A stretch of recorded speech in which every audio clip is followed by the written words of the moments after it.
Hi, I'm Colt Goff, and Andy Frisella a few days ago posted on Instagram a question of how do you define grit? And I know I'm late at sending this in, but I figured that this was actually going to be the best platform that I could send it on.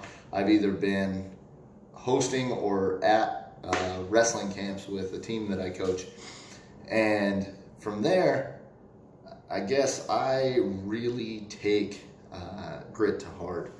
Uh, I'm currently studying for a PhD in performance psychology, and my plan, if I can get it approved, is to research on the development of grit. And I just, so of course, I care a lot about it if I'm going to devote 3 years of my life or more towards studying it. And I guess from there, I could go from my position of how I define grit, but I'd really like to cover a few other things on it that I know about first. And that's that the psychologists currently define grit as a personality characteristic that exemplifies passion and perseverance for long-term goals.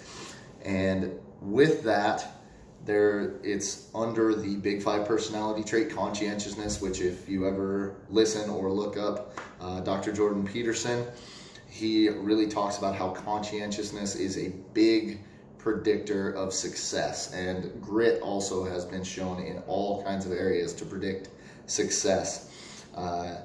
It's also been challenged a lot of how it might just be a part of conscientiousness and it's not really separate, and it doesn't do all of these things that can just be explained by conscientiousness. But then there's other areas that show it, and there's actually new definitions of grit coming out. There's a triarchic model of grit, which some of that's all way too big to fit into this video.